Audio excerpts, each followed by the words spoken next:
Welcome to ABC campus. आज हम accounting from incomplete record में एक पास्ट एग्जाम कर रहे हैं ऑटम 2018 का, जिसका टाइटल है निज़ाम एफसी ट्रेडर्स और इसके 13 मार्क्स हैं। On 1 July 2017 Nizam took over a running business namely FC traders FCT. Proper books of accounts are not maintained for FCT. Following information has been gathered for preparation of statement of profit or loss for the year ended 30th June 2018. Balances of certain asset and liabilities. तो first information में हमें बहुत सारे asset और liabilities के opening and closing balances given है, जिसमें से ट्रेड डेटर भी है, इक्विपमेंट फर्नीचर एंड फिक्सचर वगैरह भी हैं। तो ये काफ़ी सारा डाटा हमारे पास अवेलेबल है। उसके बाद समरी ऑफ बैंक पेमेंट्स। तो इसमें सप्लायर्स को रिपेयर एंड मेंटेनेंस के लिए, शॉप रेंट, मिसलिनियस सप्लाईज और यूटिलिटीज़ के लिए जो पेमेंट की गई हैं वो बताई हुई हैं। और उसके बाद payments made out of cash sales before being deposited into the bank, तो कैश पेमेंट्स जितनी हुई हैं वो भी बताई हुई हैं। तो तीन किस्म का डाटा जो बेसिक है वो तो गिवन है, जिसमें opening and closing balances, bank की पेमेंट्स और जो है उसके बाद कैश की पेमेंट्स गिवन है। Unpaid suppliers bills as at 30 June 2018 include a bill of 320,000 which was mistakenly taken at ₹230,000। तो यानी ये 90,000 से कम रिकॉर्ड हो गया है अनपेड सप्लायर बिल जो है। तो इसका मतलब है कि जो हमारे पास ऊपर बैलेंस है क्लोजिंग सप्लायर्स का, पेएबल का, उसके अंदर भी ये मिस्टेक शामिल है। तो इस बैलेंस की बेस पर उसको भी करेक्ट कर लेंगे। During the year goods costing 540,000 were withdrawn by Nizam for personal use, तो ये ड्राइंग्स और परचेजेज में इसका इफेक्ट जाएगा। Inventory as at 30th June 2018 includes good costing ₹250,000 which were badly damaged in an accident and have no sales value. तो इसका एक impact तो क्लोजिंग इन्वेंट्री पर जाना चाहिए। दूसरी बात ये कि क्योंकि ये एबनॉर्मल लॉस हुआ है, तो क्योंकि इन एक्सीडेंट हो रहा है, तो इसके एबनॉर्मल लॉस की एंट्री भी पास होनी चाहिए। तो पीरियोडिक के अंदर तो हम एबनॉर्मल लॉस डेबिट और परचेजेस क्रेडिट करेंगे।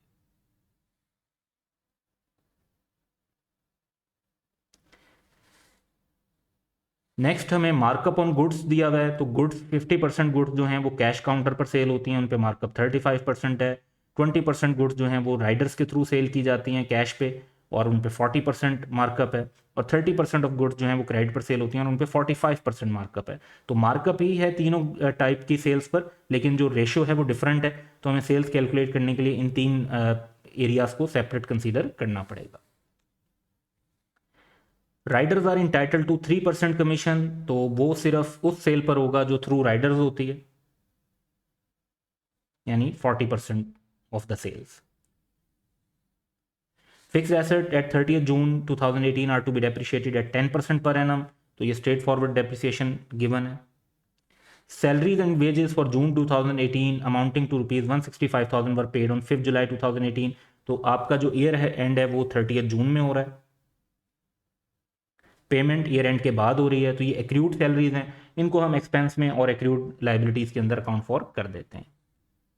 अब रिक्वायरमेंट क्वेश्चन की ये है कि हमने स्टेटमेंट ऑफ प्रॉफिट और लॉस बनानी है। इस क्वेश्चन में दोनों स्टेटमेंट्स बनाने की रिक्वायरमेंट नहीं है, सिर्फ स्टेटमेंट ऑफ प्रॉफिट और लॉस की रिक्वायरमेंट है। तो हम इस क्वेश्चन में फाइनेंशियल स्टेटमेंट्स जो बनाएंगे उसमें हम सिंपली एक फॉर्मेट बना लेते हैं आंसर्स, जिसमें एंटिटी का नाम एफसी ट्रेडर्स, प्रॉफिट और लॉस की statement for the year ended और ₹1000 जिस तरह से क्वेश्चन में डाटा दिया हुआ है उसके मुताबिक, और फिर इसके इधर हम सेल्स, कॉस्ट ऑफ सेल्स और एक्सपेंसेस को मेंशन कर लेंगे।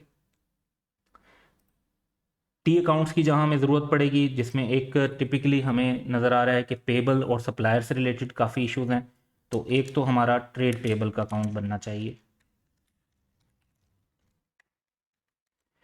बाकी जिन अकाउंट्स की फिर हमें ज़रूरत महसूस होगी उनको भी हम साथ के साथ यहाँ पे डेवलप करते जाएंगे। अब क्वेश्चन का डाटा हम वन बाय वन जो है वो इनकॉर्पोरेट कर लेते हैं। तो सबसे पहले हमारे पास जो सिर्फ प्रॉफिट और लॉस बनाना है, तो ट्रेड डेटर का अकाउंट जो है वो तो सेल्स को फाइंड आउट करने में शायद हेल्प नहीं करेगा। उसकी वजह ये है कि हमें कहीं पर भी कैश रिसीव फ्रॉम कस्टमर या जो क्रेडिट सेल्स है उसका डाटा नहीं दिया हुआ। सेल्स फाइंड आउट करने के लिए मार्कअप मार्जिन की इंफॉर्मेशन है जिसको हम यूज़ करेंगे। तो नॉन करंट एसेट्स भी हम डेप्रिसिएशन के लिए यूज़ करेंगे। और ट्रेड डेटर्स भी अगर ज़रूरत पड़ी हमें सेल्स अपेरेंटली तो लग रहा है कि मार्कअप से मिल जाएगी, ना मिली तो फिर हम ट्रेड डेटर्स का टी अकाउंट बना लेंगे। तो इन तीन को अभी कंसीडर नहीं कर रहे। सबसे पहले हमें कॉस्ट ऑफ सेल्स के लिए ओपनिंग एंड क्लोजिंग इन्वेंट्री चाहिए, तो हम इस इंफॉर्मेशन को इनकॉर्पोरेट कर लेते हैं।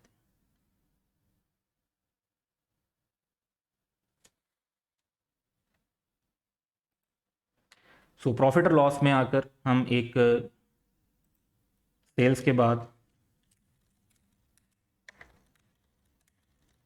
कॉस्ट ऑफ गुड सोल्ड की एक हेडिंग बना लेते हैं, और इसमें हमारे पास फर्स्ट आइटम ओपनिंग इन्वेंट्री होना चाहिए और लास्ट आइटम हमारे पास जो है वो क्लोजिंग इन्वेंट्री होना चाहिए।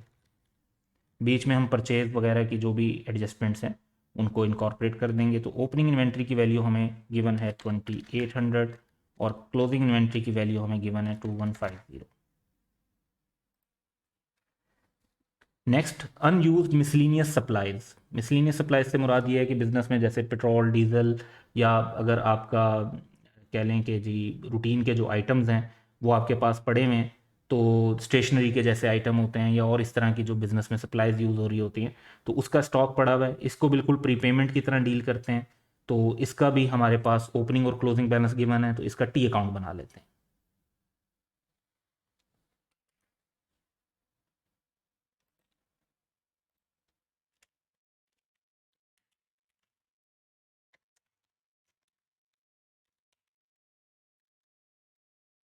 तो अनयूज्ड का मतलब ये है कि हमारे पास स्टॉक पड़ा हुआ है, हमारा एसेट है, तो ओपनिंग एसेट और क्लोजिंग एसेट हमने रिकॉर्ड कर दी। नेक्स्ट इन्फॉर्मेशन हमारे पास अनपेड सप्लायर बिल्स की है, जिसका मतलब है कि ओपनिंग एंड क्लोजिंग बैलेंस। तो इसमें हमारे पास जो ओपनिंग फिगर है दैट इज़ 1850, क्लोजिंग फिगर है 2800, और साथ ही इस पर एक इन्फॉर्मेशन ये भी दी हुई है जिसमें यह बताया हुआ है कि एक बिल जो 320,000 का था वो मिस्टेकनली 230,000 पे रिकॉर्ड हो गया है, यानी 90,000 से कम रिकॉर्ड हुआ है, तो हम अपना जो क्लोजिंग बैलेंस है वो 90 से बढ़ा देंगे। सो पेएबल के अंदर हमारा opening balance 1850, closing balance 2800 given है, लेकिन 90 से एक बिल कम रिकॉर्ड हुआ है, तो उसको भी अगर ऐड कर दें तो हमारा क्लोजिंग बैलेंस इनफैक्ट 2890 होना चाहिए।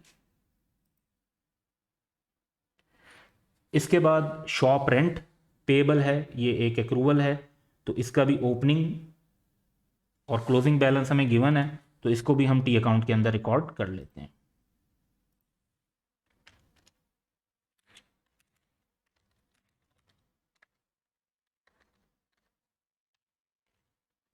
पेएबल की फिगर आ रही है तो लाइबिलिटी के तौर पर रिकॉर्ड होगा।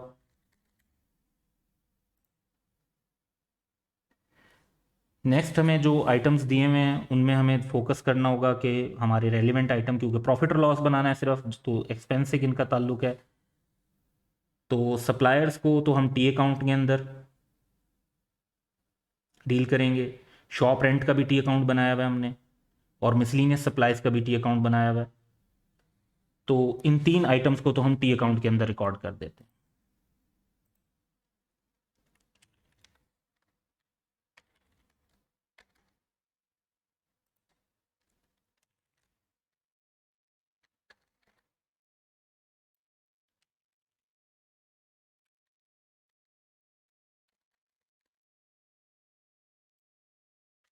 इसके बाद जो आइटम हमारे पास हैं वो हैं रिपेयर एंड मेंटेनेंस और यूटिलिटीज़, तो इनको हम प्रॉफिट और लॉस में एक्सपेंस के तौर पर रिकॉर्ड कर देते हैं।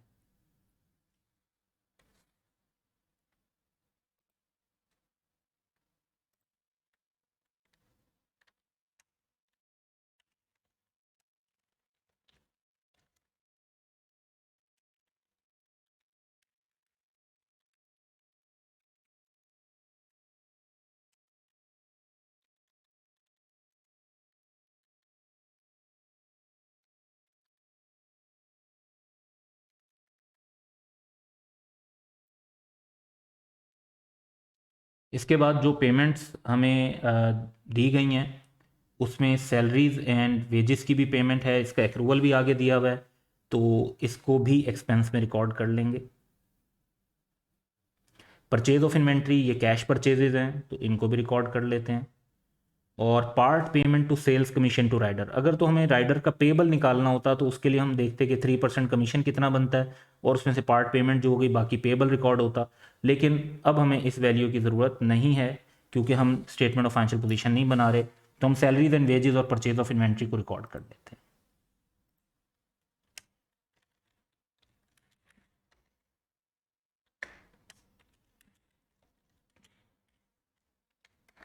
सैलरी का क्योंकि एक्रूवल भी है तो अभी इसको हम फाइनल नहीं कर रहे। परचेजेस की जब बारी आती है तो क्रेडिट परचेजेस तो हमें पेबल से मिलेंगी, लेकिन कैश परचेजेस हमारे पास गिवन है तो वो हम इनिशियली लिख लेते हैं। इसके बाद पॉइंट नंबर 4 ऑलरेडी हम कंसीडर कर चुके हैं। पॉइंट नंबर 5 में during the year goods costing ₹540,000 were withdrawn by Nizam for personal use. इसका मतलब है कि ये ड्राइंग्स हुई है गुड्स की, तो ड्राइंग्स डेबिट परचेज क्रेडिट। हम ड्राइंग्स तो इक्विटी में लिखते हैं तो वो हम अभी नहीं बना रहे, लेकिन परचेजेस में से हमारी ड्राइंग्स लेस हो जाएंगी क्योंकि ड्राइंग्स डेबिट परचेज क्रेडिट, तो परचेज क्रेडिट होने का मतलब है कि कम होगी ड्यू टू ड्राइंग्स।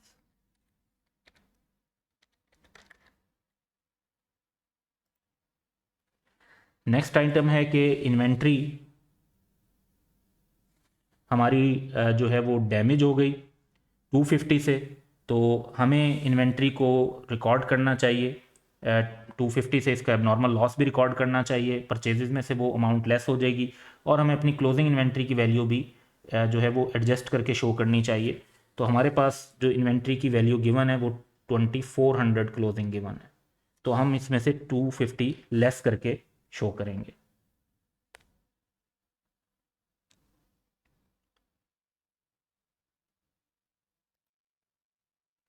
सो पहले हम एबनॉर्मल लॉस रिकॉर्ड कर लेते हैं जो कि स्टॉक पे हुआ है, और अब जो है ये अमाउंट हमारे पास आ रही है 250 की। यही अमाउंट हमारी परचेजेज में से भी लेस हो जाएगी क्योंकि abnormal loss debit purchases credit, और इन्वेंट्री जो हमारे पास शो हो रही थी 2400 की, उसमें से हम ये 250 का जो राइट डाउन रिकॉर्ड कर लेंगे तो हमारे पास इसकी नेट वैल्यू 2150 आ जाएगी।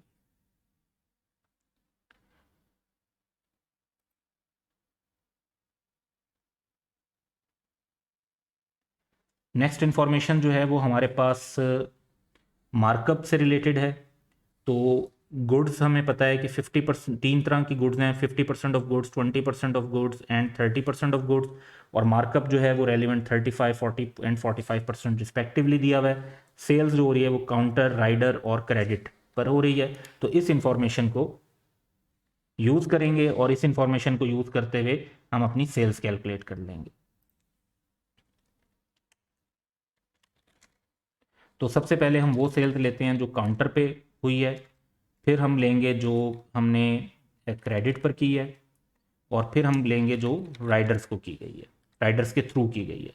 लेकिन हमें सेल्स के लिए पहले cost of sales find out करनी पड़ेगी, तभी हम ये वैल्यू कैलकुलेट कर सकेंगे। लेकिन हम ये अभी जानते हैं कि जो भी हमारे पास इंफॉर्मेशन आएगी उसमें काउंटर पे जो गुड्स हैं वो टोटल गुड्स का 50% हैं और उन पे 35% का मार्कअप है, तो ये हमारा फार्मूला होगा। क्रेडिट पे जो गुड्स हैं उन पे हमारा जो है वो टोटल गुड्स का 30% है और उन पे हमारा 45% का मार्कअप है। और राइडर्स के थ्रू जो सेल की जाती है उस पर हमारा कॉस्ट ऑफ सेल्स का 20%, क्योंकि 20% गुड्स हमने राइडर्स के थ्रू सेल किए हैं, और उन पे जो हमारा मार्कअप है वो 40% है, तो 140% हम लेकर सेल्स फाइंड आउट कर लेंगे। स्टिल हमें क्योंकि अभी कॉस्ट ऑफ सेल्स की वैल्यू नहीं मिली, कॉस्ट ऑफ सेल्स की वैल्यू में हमारे पास मिसिंग है क्रेडिट परचेजेस, तो क्रेडिट परचेजेस मिल जाएंगी तो फिर हम ये कंक्लूड कर सकेंगे। नेक्स्ट इन्फॉर्मेशन ये है कि राइडर्स को 3% कमीशन दिया जाता है, ये भी नेक्स्ट स्टेप होगा। तो बाकी इन्फॉर्मेशन से पहले ज़रा परचेजेस को फिर फाइनल कर लेते हैं, क्योंकि राइडर्स का कमीशन भी तभी कैलकुलेट होगा जब सेल्स फाइंड आउट होगी। तो इस अमाउंट को कवर करने के लिए वर्किंग की तरफ चलते हैं। तो पेबल्स को अगर हम कंक्लूड करते हैं तो टोटल कर लेते हैं, तो हमारे पास क्रेडिट परचेजेज आ जाएंगी।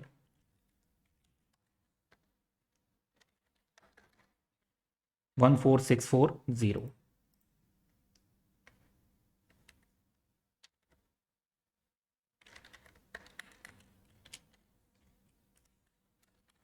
तो परचेजेस हम लिख लेते हैं। तो परचेजेस के बाद हमारे पास कॉस्ट ऑफ सेल्स का टोटल आ जाता है, और अब हम बड़े सिंपली सेल्स कैलकुलेट कर सकते हैं, क्योंकि हमारे पास कॉस्ट ऑफ सेल्स की वैल्यू है। तो 50% गुड्स को हमने 135% मार्जिन पे सेल किया है, तो 11813। फिर हम क्रेडिट की अगर कैलकुलेशन करना चाहते हैं तो 30% गुड्स हैं, कॉस्ट ऑफ सेल्स की सेम वैल्यू लेंगे आप, और इन पे क्योंकि मार्कअप 45% है तो 145। और इसके बाद हमारे पास जो अमाउंट है राइडर्स के थ्रू सेल की, that is cost of sales into 20% into 40% markup, तो ये 4900 की अमाउंट आ जाती है। तो हम ये टोटल कर लेते हैं अगर, तो हमारे पास वैल्यू आ जाएगी 24,326। और फिर हम ऑब्वियसली ग्रॉस प्रॉफिट भी फाइंड आउट कर सकते हैं, दैट वुड बी 6826।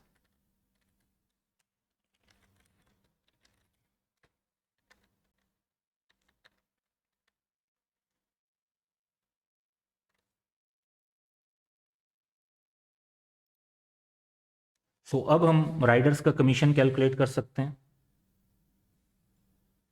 जो कि 3% होगा, और ये सिर्फ उस सेल का होगा जो राइडर्स के थ्रू सेल हो रही है। तो राइडर्स के थ्रू जो सेल हो रही है दैट इज़ 4900। तो 4900 की इस वैल्यू को हमने यूज़ करना है कमीशन कैलकुलेट।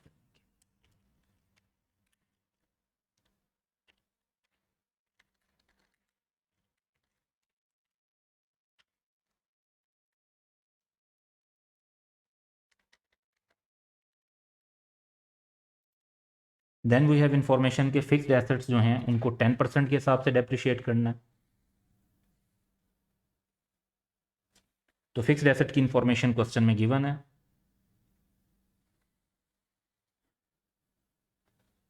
तो इक्विपमेंट 4000 और फर्नीचर एंड फिक्सचर 2500।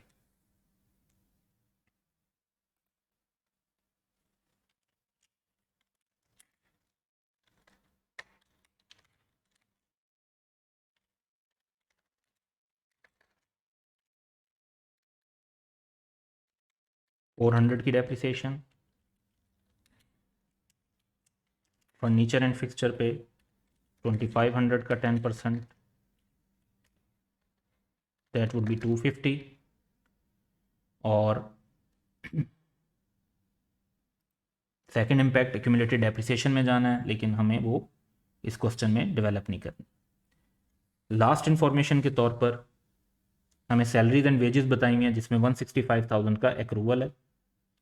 तो एक्रूवल का मतलब ये है कि हमें ये एक्सपेंस में भी रिकॉर्ड कर देना चाहिए, और इसका इम्पैक्ट हमें अपनी लाइबिलिटीज़ में भी लेना चाहिए। लाइबिलिटीज़ तो अभी हम नहीं बना रहे, तो हम एक्सपेंस में इसको रिकॉर्ड कर देते हैं।